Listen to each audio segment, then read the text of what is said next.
You're listening to From Pain to Possibility with Susi Haitley. You will hear Susi's best ideas on how to reduce or even eradicate your pain and learn how to listen to your body when it whispers so you don't have to hear it scream. And now, here's your host, Susi Haitley. With this episode, I want to dig into your Psoas. Now, I did an introductory type of episode back in episode number 14, around this time last year. And that one was really digging into the subtle, sacred, powerful concepts of the Psoas, some of its esoteric nature, blending in the dims and the sims that comes from the work of David Butler. And the reason I want to return to the Psoas is to speak more directly to how to help you gain greater longevity if you have quick release techniques from a body worker or from an IMS technique or something of that sort, where you get some relief and it's often short term and it doesn't last. And how can you lengthen out that short-term gain that you gain from that release technique? Because the reality is that so many people with issues in their Psoas, they're longstanding and they can be really tricky to resolve for a lot of people. And I don't think it has to be tricky, right? They find themselves stretching their Psoas in so many ways and they end up only having intermittent relief, right? And as I mentioned, it could be like a really short time, like 15 minutes, maybe 2 hours where they're feeling really good, maybe 2 days. But then the pain or the strain comes back, right? So think about it. If you've had this happen to you, where you've had a release through the Psoas, you've worked with a body worker or a physiotherapist or a chiropractor, or really the many different folks out there that work with the body in this way. And they've utilized a release technique and you've had this amazing, oh gosh, it feels so good and so much better. You feel taller, you feel lighter, and you feel more free. But then, as I mentioned, it could be 15 minutes or 2 hours, maybe 2 days, and the strain or the pain comes back. Sometimes it's even tighter. It's more pronounced to the point where you begin to wonder if this is just the way it's going to be, that you're going to have to resign yourself to relief, strain, relief, strain, relief, strain. It's just the cycle. It's just the way things are. Maybe it's because you're this old, or this is going on in your hips, or it's just the way it is. Maybe the Psoas is just wonky. Maybe it's tight, misbehaving. Maybe it's not cooperating, or it's just plain bad. So with this episode, I want to dig into a key missing element where if you think about it and interact with it and explore it, that Psoas release work will last for longer and help you get to a place you really want to get and have much more sustainable results. Something that will just make the process so much easier and integrative, and you get a lot of benefit from those folks who are doing those very specific release techniques. Because the fact is that your Psoas release work did give you relief. And I don't want to step over that one iota, which means your system can have relief. Let me say that again. The fact that your system, the fact that your body has experienced relief means you can have relief. Which might bring up some questions for you because it's like, well, then why doesn't it stay? Aha, exactly. This is why we're doing this episode. There's one last element that you need for longer term gains. One last element so that you have many more days of feeling spacious and good through your Psoas with much less tension, more often, and with more freedom. Now, just one note before I get more into this is it does not matter which system or style of release work that you do. The key is when you are having the release work done, or rather the result of release work, if it's positive, like it gives you that freedom, that lightness, that ease, then there's an element of that release work that's definitely working, right? Your body's responding to it. Your mind's responding to it. Your being is responding to it. Now the focus is on helping you have longer and more sustainable gains, right? So that you get out of the vicious cycle of relief, strain, relief, strain, relief, strain. So to get to the ultimate goal, let's first look at what the Psoas actually is. So the psoas is a really long and strong muscle that cuddles into the lower half of your spine. And specifically, it begins at the 12th thoracic vertebrae and snuggles along the 5 lumbar vertebrae and attaches onto the femur. Now, there are 2 other interesting pieces about the way that the psoas attaches. The first is that if you look really closely at any image of the psoas, you'll see that it's not just one attachment point, but attaches to each individual vertebrae. So in essence, if you pull off of more specifically one vertebrae versus another, you actually have a different angle of pull. So some anatomists will say that it's not just one muscle, but it's 6 because there are these different attachment points and different angles of pull. So that's a curious idea to think about. The other point is that it's the only muscle that connects your spine to your leg directly, right? And the other way around, right? It's the only one that bridges that spine to the leg. So in essence here, part of its job is to move the leg in the hip socket into hip flexion and also to move the spine. It's also a muscle that by some is described as a stabilizer of the spine, bridging the leg and the torso. And through this can create a connection that when it's functioning well, it can give you a sense of grounding and being centered.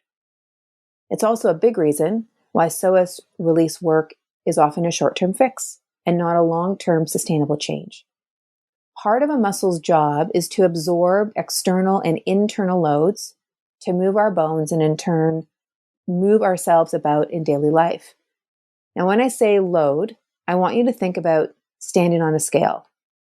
There is you, your body weight, and gravity. The scale will read a number. Now, add to this number the carrying of a child, or groceries, or a backpack, or maybe all of them. Yeah. The idea is that as you stand on that scale, the number will go up because the load is higher. There's more being asked of your muscle tissue to absorb and dissipate and shift and transfer.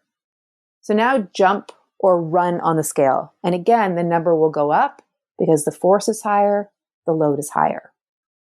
That is all to say that in order for us to move about in our daily life, doing whatever it is that we do to move ourselves around, whether it's sitting to standing or taking a step or climbing stairs, whether it's errands or chores, childcare, fitness, it's the job in part of our muscles to absorb and disperse these loads to enable us to move.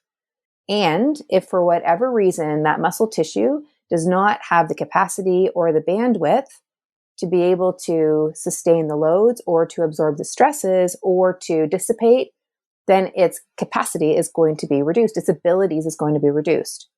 Well, then you might say, well, isn't that when psoas release work is really, really beneficial? Aha, yes, it can in the short term. And you know it, particularly if you've had the release work done. You've experienced it. You've had the gains. And then comes the but. Here is another wrinkle and a key reason why psoas release work is often short-term and not long-term sustainable change. Take your hands into a fist, and I want you to hold those fists really, really, really tightly, right? So there isn't any more room to squeeze. Like, think about how much tension is in there. Okay, now think about how much you can, like if you're going to, not that I want you to do this, but punch, or if you're going to hit your fist on something, the ability to absorb load into something that's holding so much tension is a bit more difficult. Now, unfist your hands and open them up, and you'll probably feel some sensation as you open that hand up. It might be some achiness and some stiff feeling that dissipates as your hand comes back to its normal state. So now think about this fist tension-filled state and this open state as you're releasing it open and the achy, stiffy feeling that can come. Now think about your psoas. And remember that your psoas is a muscle that connects from your spine to your femur or thigh bone. And as you're in standing, or if you are walking, hiking, or climbing stairs, it is meant to be absorbing and moving the load from your upper to your lower body. And if it's constricted or contracted or twisted, or for whatever reason imbalanced, and then it starts to release, it's not going to be shifting the load as it could. And your system will find alternative muscle strategies or compensation patterns to get the job done. So now you do your psoas release work, and you'll have the relief, but you still have the alternative muscle strategies or compensation patterns, muscles doing work they're not supposed to, muscles that are doing work they're not designed to do. And you still have the habitual memory of the psoas's previous position. The point being that without retraining, that relief that you've gained, that relief work from the release technique, you will return back to your habitual patterning. And in order to make a change, to make something more sustainable, you have to change your habitual patterning and you need to shift up the compensation patterning in order to make that shift. Otherwise, the habitual pattern won't change and your psoas' ability to absorb load, its ability to tolerate load, won't change. And you will circle back into the vicious cycle of relief strain, relief strain. There are two key areas that I like to focus on to support my clientele with retraining so that their psoas can regain and maintain its suppleness, regain its capacity to bear and dissipate load, and really help us through our day-to-day activity. The first is to relax and be aware. Now, I realize that sounds super obvious, but relaxing can be really challenging, right? It can be challenging to settle in through our nervous system. It can be challenging to take a breath. It can be challenging to just stop for a moment and bring the awareness to where the awareness needs to be brought to. A lot of the compensatory or alternative muscle strategies that our systems come up with, as effective as they can be to get a job done, they're happening under our awareness, which is why we often cycle around with strain and pain, is because we're not actually addressing the issue that is. And so when we can take a moment to relax and to grow our awareness, we can be more discerning at what's actually contributing to what's going on. With that is our breathing. And the breathing work can be so effective in enabling us to settle down and to be aware. The second place that I go to is into the body, specifically to the shoulders and the hips. And the reason being is because the shoulders and the hips are the largest joints in the body, and they're often highly correlated to these alternative muscle strategies or compensation strategies that are often utilized and are related to the psoas either being in the place that it is or not shifting to long-term sustainable change. Now, in the show notes, you're going to find some sequences on YouTube for the shoulders and the hips as examples that you can use to explore your current state. For now, let's just explore, though, the pelvis and the hips in a movement pattern that you are familiar with, which is tree pose. So think about your pelvis as a platform on which your leg bone moves. And remember, the leg bone is where that psoas attaches. So if your pelvis isn't providing a great base of support, then the leg bone's probably not going to move as well as it could, and that can translate into issues up into your psoas. So think about it with tree pose, right? With tree pose, we want to have that pelvis to be quiet. And as the leg moves into flexion and a little bit of rotation, and as it comes up, the foot slides up the leg because the foot's sliding up because of what's going on up and through to the hip. Oftentimes people are moving their pelvis or they're hiking their pelvis, they're hiking their hip. They're doing all sorts of things in and around the pelvis because of what's not happening between the leg bone and the pelvis. So something you can do just as a really easy first step is as you move into tree, can you keep your pelvis quiet? Can you do that movement without utilizing your hands at all, without bracing or gripping through your toes or your foot, without gripping intently in through the pelvic floor, without bracing through your abdomen, without pushing that standing foot into the floor, without hyperextending that standing leg knee? Can you just allow that leg, the standing leg, to get stronger? Feeling that foot on the floor, moving the leg bone in the hip socket, super, super easy. And see what happens. And you'll likely discover some things about how you move that maybe you weren't aware of before. And that's an area where you can begin to play and explore. The other area that I mentioned that I like to go to is the shoulder girdle. And so often when people raise their arms overhead, right, whether they're going into warrior one or maybe they're coming into downward dog, oftentimes their back will move into extension. So it's like going into a back bend and their rib cage will move. We often call it the ribs flaring. Then they realize this, or they're cued by another professional, fitness professional, yoga professionals, Pilates person, and they'll say, I want you to pull those ribs down.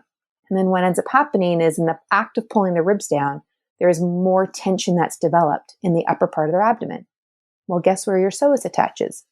It's attaching to the top part of your lumbar in the upper part of the abdomen, right? And it's oftentimes where there can be some more tension being held. So now think back to your fist. How well can you absorb load if you're holding tension? And then add to that how that's impacting with your breath, right? And what's happening with your breath and how that's going to impact your ability to relax, right? Because in that area where you're pulling those ribs down is your diaphragm.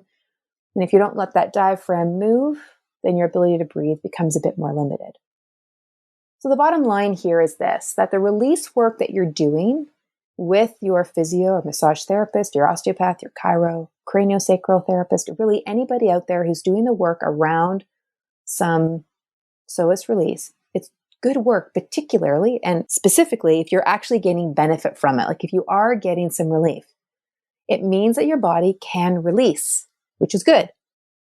Now, if you find yourself 15 minutes, 2 hours, 2 days later, finding you're going right back to where you were, then you're wanting likely more sustainable gains. And if you want that, you're going to need to retrain your habitual patterns so that your psoas can actually do its job better, so it can return to being a champ at absorbing and dispersing load, and then letting other structures that are compensating to settle out and they can start doing the job they're meant to do, right? This is what it is to build functional synergy, right? Better whole body mechanics, better breath, better awareness, better connection. Now, if this has really resonated with you, then do go into the show notes, find those links on YouTube, take a look at those sequences to explore. And if you want to dig into this further, you are going to love, love, love the Therapeutic Yoga Intensive. It's coming up, and you will want to dig into and explore your movement, and then see how you can use this exploration of movement and relaxation and mind-body connection in a whole new way. If you're a teacher, you'll be able to explore it with your students too. I would love to see you there. For information, just send us a note at health@functionalsynergy.com. Take good care.